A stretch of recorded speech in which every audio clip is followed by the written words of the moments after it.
Who died from COVID and why? And what's your risk of dying from COVID? Today we have data from the CDC to help us understand all of this. Come on, let's go take a look.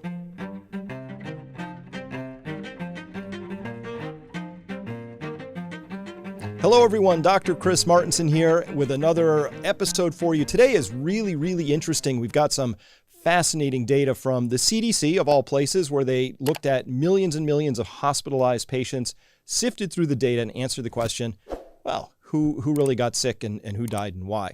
So today we're going to answer that question. And by the way, there's a couple of surprises in there, things I did not expect I don't have an answer for yet. So we've got some exciting new or interesting new hypotheses to begin to look at. So possibly one that would tell us a new signal to look for in case you're wondering if somebody was going to have a worse case or a worse outcome. All right, let's go to that study right now. This one's called Preventing Chronic Disease is the policy journal there. And the article is titled Underlying Medical Conditions and Severe Illness Among 540,667 Adults Hospitalized with COVID-19 between March of 2020 and March of 2021. So we have a full year of data, a lot of names on here. They really sifted through this big time. So let's go take a look.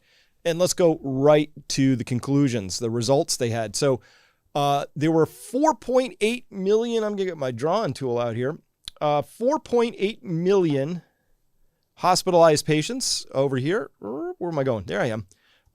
And of those, about 11% were COVID-19. So guess what? Millions of people are hospitalized all the time. And in that context, about 11% of people who presented to the hospital in that 1 year time from March to March, they were hospitalized patients with COVID-19. Now, were they in the hospital because of COVID, or did they happen to have COVID that was discovered once they arrived? Don't have that answer for you in this data. So they're just saying with COVID. And of these, they say of whom about 95% had at least one underlying condition, medical condition. And you see here some of the factors in here. What surprised me is what's next down in yellow. Not the first part. The strongest risk factors for death were obesity with an adjusted risk ratio of 1.30, meaning if you were obese, you had a 30% higher risk of a really bad outcome, in this case, death. What surprised me was the next one on this list, which was anxiety and fear-related disorders with a 28% increased chance of death. That I wasn't expecting to see show up on here at all. Certainly not on in number 2 on the list. Not surprising is number 3 with diabetes with an adjusted risk ratio of 1.26 there. And as well, however, those were just individual when they were able to pull out individual conditions. But what happened if you were obese and you had fear-related disorders and you had diabetes, things like that? It turned out that with patients who had at least one condition, they had a 53% chance higher of dying than patients without any underlying conditions. 53%. But there are patients who showed up with more than 10 conditions. And we'll get to what those are in just a second. And they had a 3.82, which is a 382% higher chance. I think if that's how you would look at that. A 3.82 times higher chance of dying if you had 10 or more conditions, which makes sense. I mean, 10 conditions, what would those be? Be things like this. These are the conditions they looked at. 272,591 patients showed up with essential hypertension. That's elevated blood pressure. There were a lot of people showing up with disorders of lipid metabolism. There's obesity, diabetes with complication. I'll tell you what that is in just a second. Coronary atherosclerosis, other heart disease, esophageal disorders. I'm surprised I didn't know there were that many people with those, but apparently there are. Chronic kidney disease. Look at that showing up right here. Anxiety and fear-related disorders. 98,846 out of that original pool that they were talking about. Thyroid disorders, depressive disorders, an implant device or a graft-related encounter that showed up on their list as something to look for. Sleep-wake disorders, neurocognitive disorders, osteoarthritis, aplastic anemia, diabetes without complication. Get to that and what that means in a second. And asthma.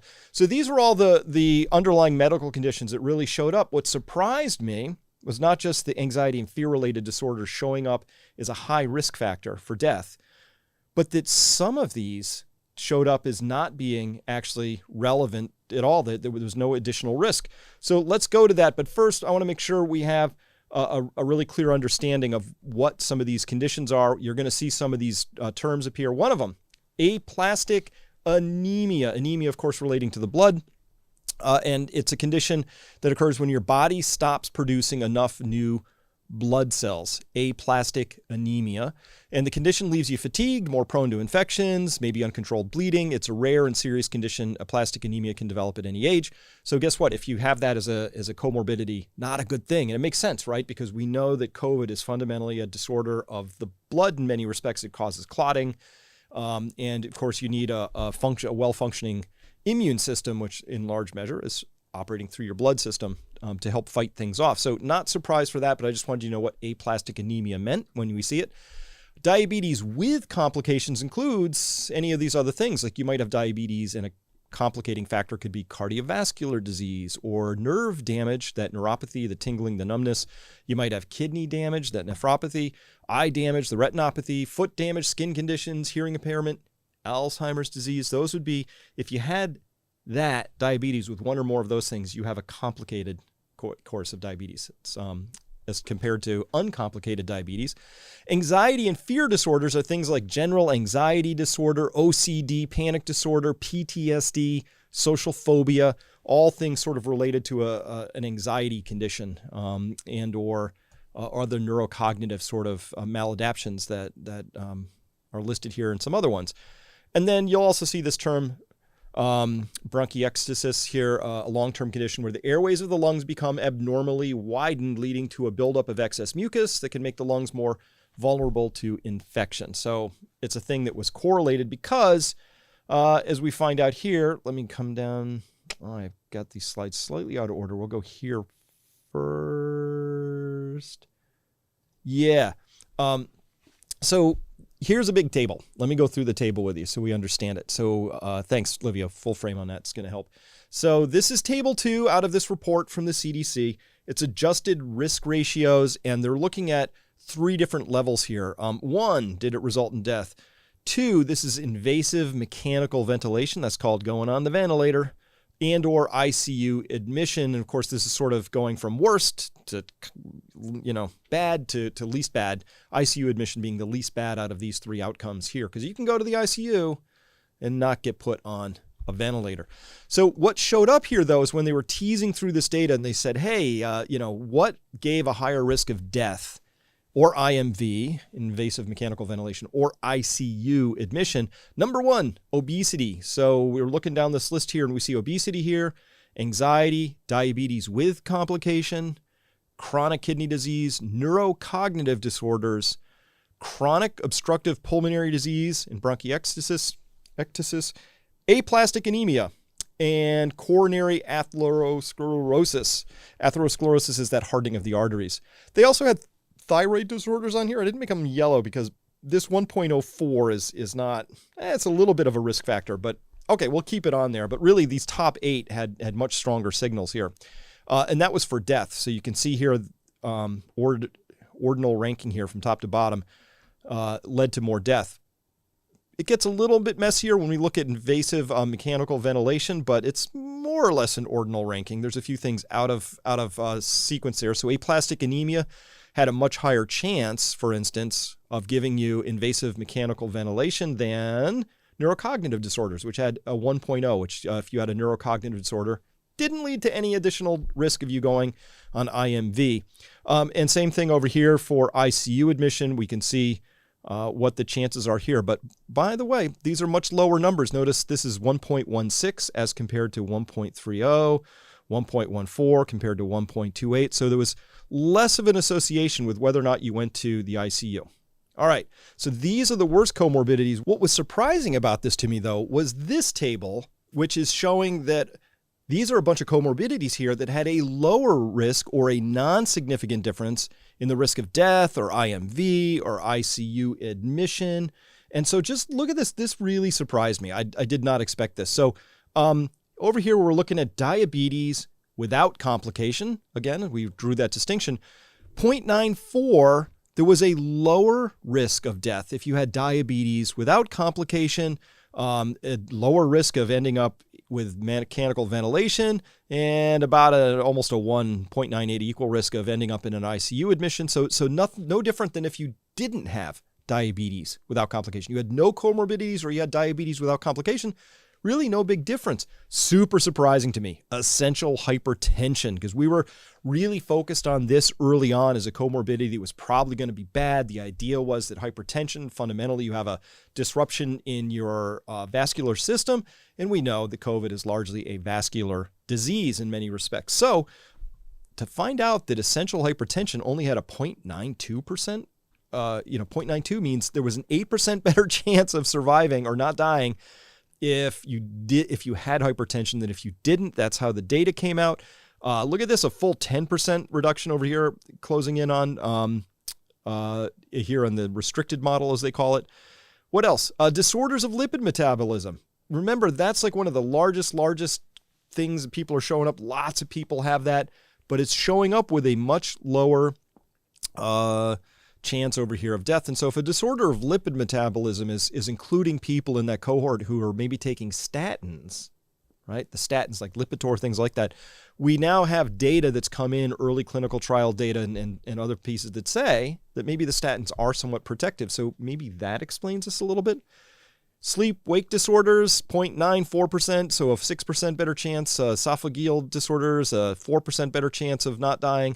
Depressive disorders, this I think is standing out here with a 0.89. That's really low. That might be part of that fluvoxamine story that Steve Kirsch talks about a lot.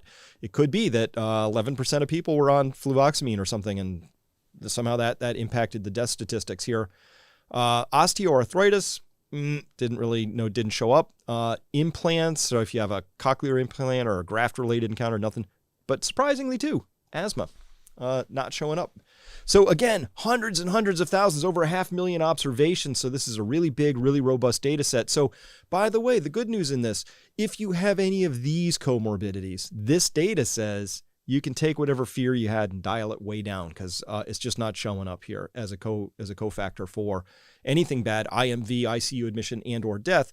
Each one of these things has what appears to be a lower associated chance of that, except, you see some of these sort of in their restricted model, you see some of these popping over one over here. But overall, I was kind of surprised that these comorbidities did not factor in as being predictive or explanatory for any of these worse outcomes of going to the hospital with COVID. So that's the good news if you happen to have these. The bad news is if you happen to have any of these. But this now it starts to give us the data where we don't just say people with comorbidities. Now we get smarter about this, and we get to say people with these comorbidities we have to pay closer attention to. And of course, all the good doctors out there already know this. And here are the people maybe we don't have to worry about quite as much, at least because of the presence of these particular comorbidities. That's fascinating. That's how we learn. That's how we keep rolling. I just want to talk about this, though, which really I didn't understand this at all. Anxiety and fear. So here was their explanation of it. They're grasping at straws too, but it's kind of interesting. They say anxiety and fear-related disorders were a prevalent condition in our sample. They were also the second highest risk factor for death among the underlying conditions considered in our study. The reasons for this finding are likely multifactorial. That means could be many things, and may include a reduced ability to prevent infection among patients with anxiety disorders. That maybe, I guess, that's just a supposition, just tossing that out there. The immunomodulatory and or cardiovascular effects of medications used to treat these disorders, they're saying maybe that's it. That's a little weird, at least in one respect, because we know that fluvoxamine actually has a very strong signal, that thing that Steve Kirsch is looking at all the time, and he's funded studies on it. Fluvoxamine actually is a very protective molecule. I'm not saying all SSRIs are or all antidepressants are, but in that case, we know that fluvoxamine should have jumped out, I think, in this particular case as being protective if they were sifting down at that level, but they might not have looked at the data at that level. They might have just looked at it at the top line. But at any rate, they're wondering, was it medicines or severe COVID-19 illness exacerbating anxiety disorders? Could it be that? Does it make them worse? And people who are more anxious, are they somehow less able to survive for some reason? In a subset of patients, this is interesting. With pre-COVID encounters in our study, anxiety diagnosed before COVID-19 was not independently associated with death or invasive mechanical ventilation during COVID-19 hospitalizations. And therefore, it is also plausible that anxiety was diagnosed during COVID-19 illness and may be a resulting sequelae of COVID-19. So that leads to this conclusion statement here. Thus, it's possible for the doctors listening or for anybody who's got a loved one with COVID, it's possible that a really bad sign that you're going to have a lousy COVID-19 experience or outcome would be behavioral or cognitive changes. So again, cause or effect. It might not be that the anxiety, fear disorders are the thing that creates the condition that causes COVID-19 to be bad. It might be the other way around. It might be that COVID-19 causes cognitive changes, which is that then would say once you have cognitive changes, this is probably not a good sign for the overall prognosis of that particular case. And that makes sense because we know about the brain fog. So we know COVID is hitting the brain. We know about the extreme tiredness. We know about certain other cognitive changes that are happening. So it makes sense that this says that whatever COVID is doing, one of its mechanisms of action that's harmful is it's attacking the brain. And maybe when in the process of doing that, people show up with anxiety disorders. That's how it's being classified. So I think that this was the critical sentence here. In a subset of patients with pre-COVID encounters in our study, anxiety diagnosed before COVID-19 was not associated with death or IMV. That to me is a pretty good clue. We're going to hope that gets followed up because it's a very interesting finding. And that would be possibly a clinical symptom to examine and look at. All right, carrying on. Yeah, Liv, let's go full frame on this just so they can read the whole title here. This is table 1 out of this thing. This is characteristics of adults hospitalized with COVID-19 in their big data sets here. And so, again, the whole thing, there was 4.899 million people hospitalized, of which 540,000 plus were actually with COVID-19, of which this many went into ICU, this many became ventilated, and this many died. And so if you look at this, here's the number one thing that jumped out at me hugely. Number of underlying conditions, 0. How many people died out of everybody in the country? So this would be healthy people of any age. So you could be 80 and you're showing up with no comorbidities. And guess what? 0.9% of people died who had 0 comorbidities. And by the way, again, we have some data issues here we're not totally clear on because this could be, the whole idea of dying within 28 days of a positive test meant that you were classified as a COVID death. So we don't know how many of those 740 people who died with 0 comorbidities.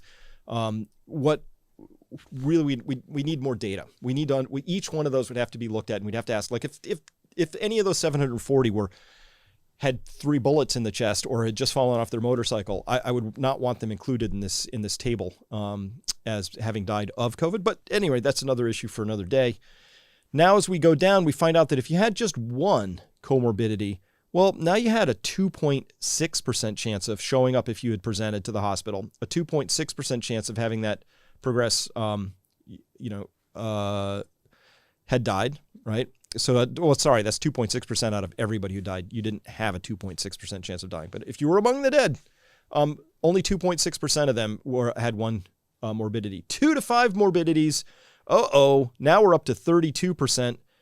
If you had 2 to 5 of those comorbidities, here they're not telling us if they were one of the deadly 8 that we talked about or if it was one of the other ones. And so I'm unclear how to parse all of this at this point. But so I'm going to guess this is 2 to 5 out of that big list.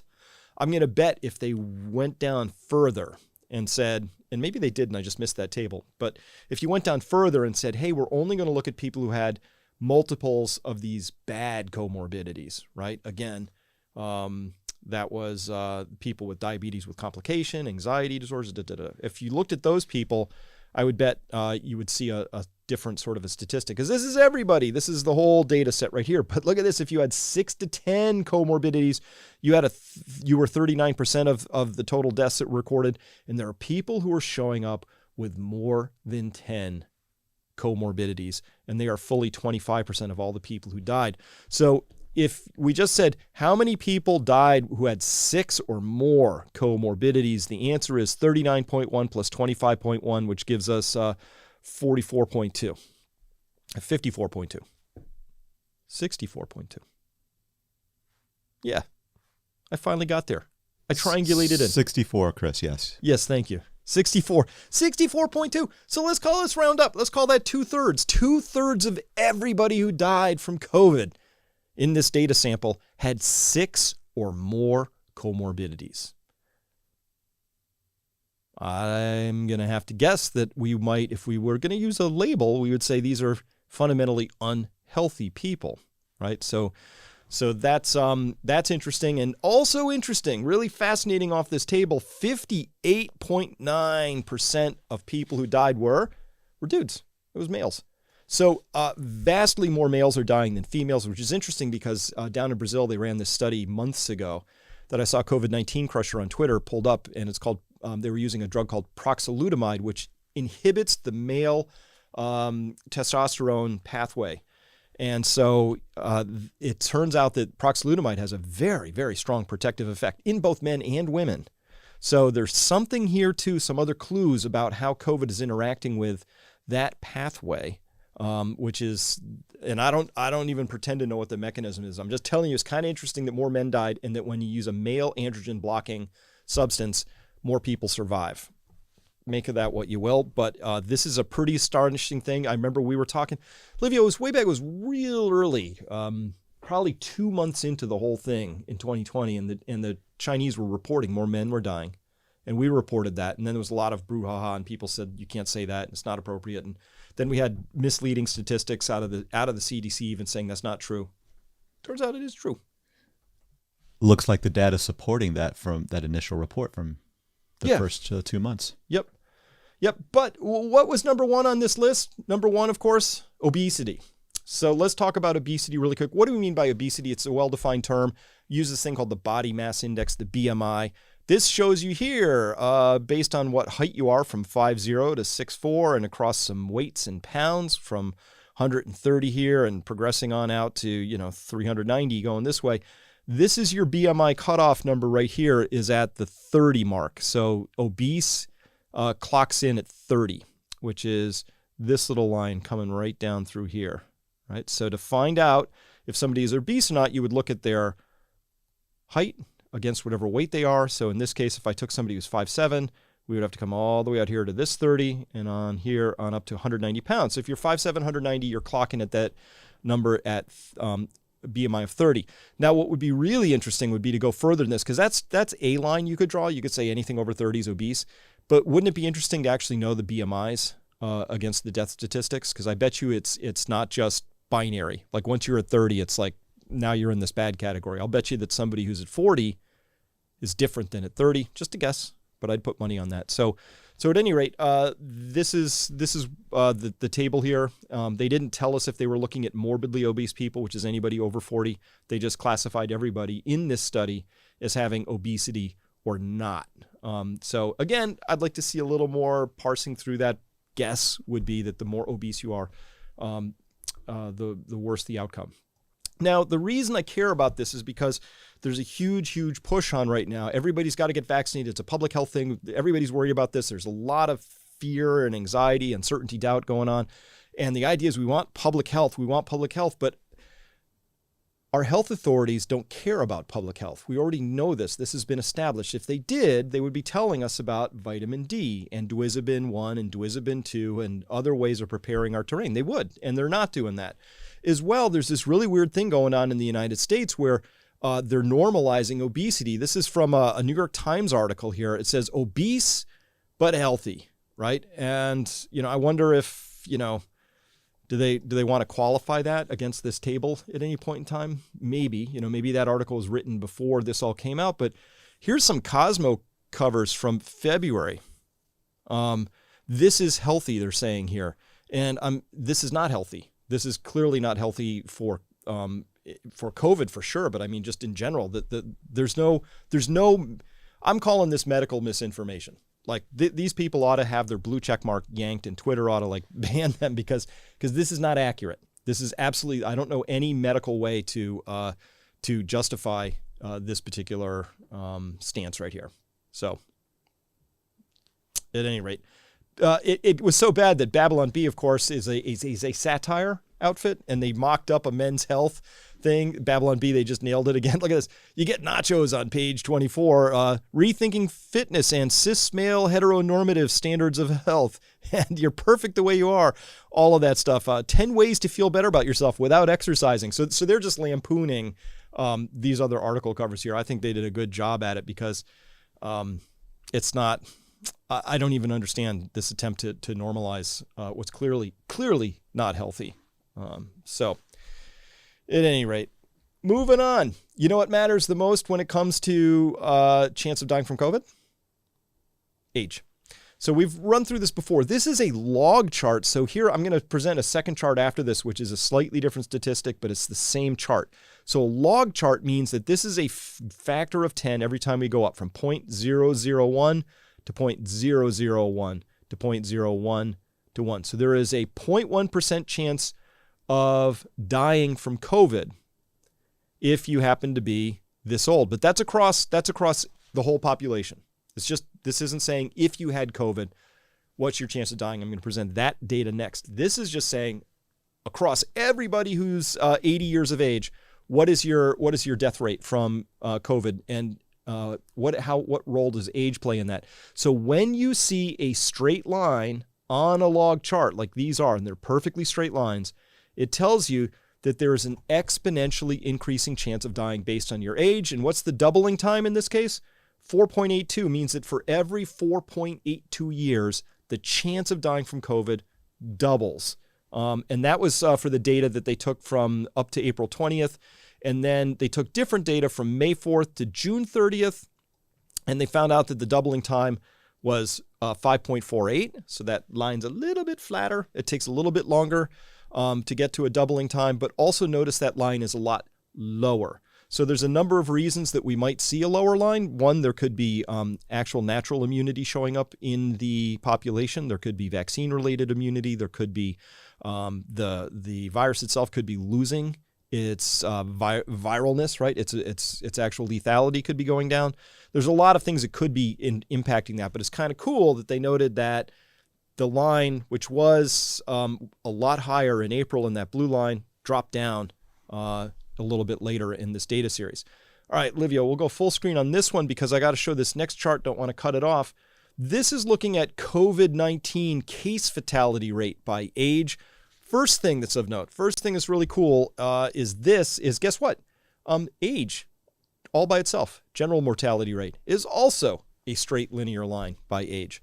So that's the first thing you need to understand, is that as we age, our chance of dying goes up and doubles according to an exponential function by something. And here it's saying, hey, every 7 years-ish, 6.84 years, your chance of dying in general from anything, from all causes, from whatever, from age, it actually doubles about every 7 years with age. And so that by the time you're out here and you're 85 years old, it's about, the generalized mortality rate is running around 10%, roughly speaking. This is on a yearly basis. So what's interesting is that, yes, COVID did shift this line up. It took it from here to here, so it bumped it up. We can clearly see the impact of COVID. It bumped that line up, so your chance of dying at any age was higher in the presence of COVID versus not. But again, the rates are really, really low. So if you are under the age of 40, your chance of dying here is about 0.2-ish or something, according to this data. And this is a case fatality rate. So these are people who are showing up, they're COVID positive. If they were doing this actually right, it would be COVID positive in the hospital. I hope that's what they did. I don't know if this study actually pulled it that way, because it's saying, guess what? If you're up here at 85 years of age, all the way out here, and you have a case of COVID, your chance of dying, at least according to when this data set was pulled, is hovering around somewhere close to 30%. Because this here's 10%, this next line is 20, this next one's 30. So that would be around a 30% chance of dying over the age of, let's call it 72, because this is pretty close. This is a 20% chance of dying back here. Yeah. So really unacceptable case fatality rates. Of course, we do not have case fatality rates nearly that high This is an older data set. We do now we know how to treat a lot better. And so, well, at least in most hospitals, certainly Joseph Verone at United Memorial down in Houston, he knows how to get that line way back down for the case fatality rate. His averages are way better than almost anybody else's in the hospital's level. So, all right, we're coming out of full frame. We'll come back here. So my conclusions for all of this, based on this interesting data from the CDC, is number one, public health policy goal. Number one, if we really cared about public health, the first thing we would do, number one, most priority on this, would be to reduce obesity and improve overall health by reducing chronic diseases, right? You don't want people with 6, 7, 8, 9, 10 or more comorbidities. If you can help it, is there a way that we can progress into old age with greater health? The answer has to indisputably be yes. Of course, things happen as you age, and people will get comorbidities. It will happen with age. I get that. And there's a level of unhealth that's really profound across the population when you look at how obesity levels have exploded in the past 30 years, when you look at underlying chronic conditions, diabetes, things like that, diabetes with complications. Those numbers from a public health standpoint have been just climbing and climbing for several decades. It is a public health emergency. So if I was in charge of public health and you said, what would we do to help people? We would you would hear, listen, everybody, take COVID seriously. We think you should get vaccinations because XYZ, and we think you should lay off, the high fructose corn syrup and, getting 90% of your calories from uncomplicated carbohydrates. There would be a story there that we would be talking about, because this is the true public health emergency. When we look at the data is totally clear. What would have happened, Livio, based on this table, if the whole country had no comorbidities? I know that's impossible. We would have expected a vastly lower death rate from COVID, right? It's clear as could be. There'd be a lot more people alive, Chris. And this is the sad part. We just don't hear this kind of information coming across the mainstream. They're more concerned with only one way out, which is, as opposed to taking care of your health, taking care of your immune system. None of that's discussed, and it would save lives. It would. So I would feel differently about this whole thing if our public health authorities were beating the drum on this kind of healthy thing, right? If they were talking about this, if they said, hey, everybody, we really need to be working on, one, things like obesity and combating these other chronic diseases. And number two, they would be telling us about how to properly prepare our terrain, right? They would be, and as for anybody who's new, this is your terrain, it's your body. The way you properly prepare it is you make sure it isn't of limiting values for any particular necessary subnutrient that you need, which could be a vitamin, because vitamins by definition you have to get from the outside. So vitamin D is really important. Vitamin C is important. We know that having zinc in your system, we know that having selenium, these are all things that are highly correlated with better disease outcomes, not just for COVID, but I'm going to bet you, put money on this, for lots of other disease outcomes. So this would be number two. They would say, hey, everybody, we need to get healthier. Let's start to slim down. This is really important. By the way, we're going to prepare our terrain. And then after we've done those two things, number three, I think, then we could ensure that the vaccine risk-benefit calculations are actually favorable, and we use them appropriately. Because vaccines, to me, I'm not anti-vax. I got to get that out on the table. I've had plenty. But vaccines should be, from a public health standpoint, there's a risk-benefit trade-off that you have to be aware of. And that's just the nature of these things. There always ought to be that risk-benefit calculation. And the risks aren't necessarily just to my own personal health. There's risks for things like immune escape, because you've inappropriately used a non-sterilizing vaccine in the middle of a pandemic, as I talked about with Geert Vanden Bossche. There are people who can't have vaccinations for a variety of reasons, because they've had a prior anaphylactic reaction to a vaccine, because even according to the CDC, if you have a bad adverse event to shot one, you're not supposed to get shot two, which means by definition, you're not fully vaccinated. There are people out there who've already had COVID. And by the way, emerging data says that maybe we need to understand a little better what's going on with those people before we put an additional immune sort of challenge on them around COVID. So there's all I'm trying to say is there's additional data. It's complex. It's not simple. It's not binary. It's not either you're for it or you're against it, as I see being framed right now. It's a more subtle conversation, and it's one that requires a little bit of complexity, a lot of data, and being willing to change your mind and open your mind, because what we think we know today, we might not know tomorrow. Today, we just learned that men, overwhelmingly compared to women, are at risk of dying. Today, we learned that not all comorbidities are all that bad. Some are, some aren't. So this is the kind of learning that we have going on all the time. And so we should, as an intelligent, healthy society, we ought to be taking that learning and applying it and moving on with it. And that's not what I see happening these days. I'm seeing a religiosity, you're either for the Pope or the devil. It's like it's just become very black and white. And it's not a black and white issue. It's subtle, and it's very personal. And your list of comorbidities may be different from mine, which means we have different lives and different risk factors and different outcomes and a different approach. And those will all be true. So that's just what I want to advocate here today, is that great data. We learned something from it, raised some questions, answered a few others. It's fantastic. I think I have a bead on why proxalutamide works now. I think I have a bead on what my personal risk factor is for getting a serious outcome from COVID. And again, risk factor, no guarantees.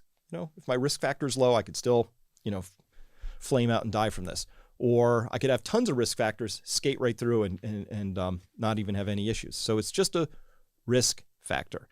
Now, of course, if you want to come and, there it is, Livio, out of the way again. You know what? I got to make sure I move this down, because it says, doesn't have to be this way. It doesn't. It really doesn't. We can use brains, logic, common sense. We can come together as a group of people and make our own decisions. We can, apparently parse through data and understand it faster, better than multi-billion-dollar agencies with tens of thousands of employees. It's just a mysterious thing. I want to thank you. Thank you for listening. If you liked this, of course, hit the like button. If you want to share this, please share this. That's how people find out about things like this. Share it with people who you know and love and trust, and share it with 5 people if you could. That's my ask today. As well, you might want to come by peakprosperity.com because, and you could click this link right here, because I'm going to go into, in part 2 of this, and this has to be behind a paywall for obvious reasons. I'm going to be talking about things that really are I can't do it out here anymore. There's some really fascinating data that's actually come out now, and some hypotheses around the vaccines themselves. And I'm going to be answering questions for people who ask the question, listen, I've got to get one. Is there anything I can do or should do? Given I'm going to get one, I'm going to talk about these sorts of things as best I possibly can. Of course, as an educator and somebody who will point people to data so they can make their own informed decisions. That's how we roll. If the data changes, I'll change my mind. But until the data changes, we go with what we've got and we make the best guesses we can. So if you want to, please come on by Peak Prosperity. Love to see you there. And we're about to turn this recording off, and then I'll start recording part 2 for subscribers. See you next time.